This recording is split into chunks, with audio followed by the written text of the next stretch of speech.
লালমনিরহাটে প্রথমবারের মতো আয়োজিত হতে যাচ্ছে ঐতিহাসিক তাফসিরুল কোরআন মাহফিল। আগামী 18 জানুয়ারি অনুষ্ঠিতব্য এই মাহফিলে প্রধান বক্তা হিসেবে উপস্থিত থাকবেন আন্তর্জাতিক খ্যাতিসম্পন্ন ইসলামী বক্তা ও গবেষক ডক্টর মিজানুর রহমান আজহারী। আয়োজকরা আশা করছেন এই মাহফিলে 10 থেকে 12 লাখ ধর্মপ্রাণ মানুষের সমাগম হবে। ইনশাআল্লাহ আমরা লালমনিরহাটে একটি ইন্টারন্যাশনাল প্রোগ্রাম দেখতে পাচ্ছি। লালমনিরহাটের ইতিহাসের সবচেয়ে বড় প্রোগ্রাম, আন্তর্জাতিক মানের প্রোগ্রাম হবে বলে মনে করেন এলাকার জামে মসজিদের ইমাম। তার মতে লালমনিরহাটের ইতিহাসে সবচেয়ে বড় মাহফিল হতে যাচ্ছে এটি। ডক্টর মিজানুর রহমান আজহারী মহোদয়ের মাহফিল কয়েকদিনের মধ্যে অর্থাৎ আগামী 18 তারিখে হবে আলহামদুলিল্লাহ। ইনশাআল্লাহ 70% কাজ হয়েছে আর 30% কাজ বাকি আছে। আমরা আলহামদুলিল্লাহ পুরো মাঠ পরিদর্শন করলাম। বাকি যে মাঠগুলো রয়েছে তাদেরও কার্যক্রম আলহামদুলিল্লাহ যথেষ্ট রয়েছে। মাহফিল কমিটির সভাপতি আব্দুল হাকিম মনে করেন নিরাপত্তার ব্যাপারে সর্বোচ্চ সতর্কতা অবলম্বন করা হয়েছে। পাশের জন যাতে বিশৃঙ্খলা না করে সেদিকেও খেয়াল রাখতে বলা হয়েছে শ্রোতাদের।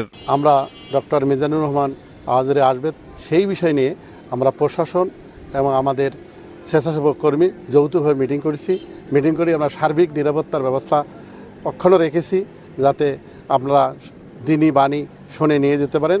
এটা হলো আমাদের কাম্য।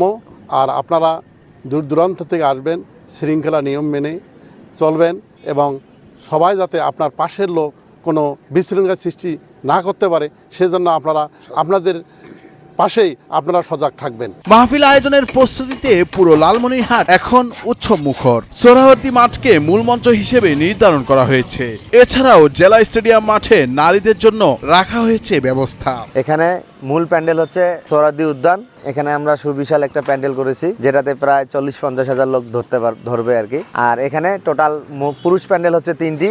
একটি হচ্ছে সোহরাওয়ার্দী উদ্যান, রেলওয়ে সিপি স্কুল মাঠ, আর তৃতীয় প্যান্ডেল হচ্ছে কালেক্টরেট মাঠ। আয়োজনে কোনো কমতি রাখা হয়নি। এরপরেও কোথাও কোনো বিশৃঙ্খলা হলে সেখানে ধৈর্য ধরার অনুরোধ করা হয়েছে মাহফিলে আগত ব্যক্তিদের। আমাদের যতটুকু প্রস্তুতি নেওয়া দরকার আমরা নিচ্ছি ইনশাআল্লাহ। পানি, পয় নিষ্কাশন এবং মাঠের নিরাপত্তা সবকিছু বিষয়ে আমরা পর্যবেক্ষণ করতেছি এবং চেষ্টা করতেছি যেভাবে করলে কারো কোনো অসুবিধা হবে না। 10 লক্ষ মানুষ হলেও ইনশাআল্লাহ পানি কিংবা পয় নিষ্কাশন সমস্যা হবে না। তবে দিনই কাজের উদ্দেশ্যে আসবেন, কোরআনের মাহফিল, সকলেই ধৈর্যের সঙ্গে আসতে হবে। কোথাও কোনো ত্রুটি বিচ্যুতি হতেই পারে, সেই বিষয়গুলো যেন সবাই ধৈর্যের সঙ্গে কোনো প্রকার বিশৃঙ্খলা তৈরি না করে। মাহফিলের প্রধান অতিথি হিসেবে উপস্থিত থাকবেন জেলা বিএনপির সভাপতি অধ্যক্ষ আসাদুল হাবিব দুলু। উত্তরাঞ্চলের রংপুর, লালমনিরহাটের মানুষ উচ্ছ্বসিত। তারা অপেক্ষা করছে বিশ্ববরেণ্য বক্তা আজহারীকে এক নজর দেখতে। মিজানুর রহমান আজহারী হুজুরের মাহফিল যে স্টেজ তৈরি হচ্ছে এটা দেখার জন্য আসছি। তো আসলে এটা ভাষায় ব্যক্ত করার মতো না। আমরা রংপুর, লালমনিরহাট, কুড়িগ্রাম, আমরা উত্তর অঞ্চলের যে জনবহুল মানুষ আছে, আমরা কিভাবে তাকে অ্যাকসেপ্ট করব এটা আমাদের ভাষা নেই বলার মতো। যে আমাদের প্রাণপ্রিয় ভালোবাসার একজন মানুষ আমাদের রংপুর লালমনিরহাটে আসতেছে। তো আমরা চাই যে আসলে বর্তমান যে উচ্ছ্বাস জনসমুদ্র আর বর্তমান প্রেক্ষাপট যেভাবে চলছে এর একটা সঠিক সমাধান আমরা ডাক্তার মিজানুর রহমান আজহারী হুজুরের মুখ থেকে আমরা শুনতে পারবো। আপনারা ইতিপূর্বে তারুণ্যের আইডল ডক্টর মিজানুর রহমান আজহারী মহোদয় প্রথম সফর দিয়েছে পেকুয়া, কক্সবাজারের পেকুয়া, আমাদের নিয়ামতুল্লাহ নিজামী ভাইয়ের আমন্ত্রণে। তো এবারে আমাদের এখানে সফর আছে ওনার লালমনিরহাটে, অর্থাৎ রংপুর বিভাগের তথা বাংলাদেশের একদম প্রান্তিক এলাকা লালমনিরহাট জেলা।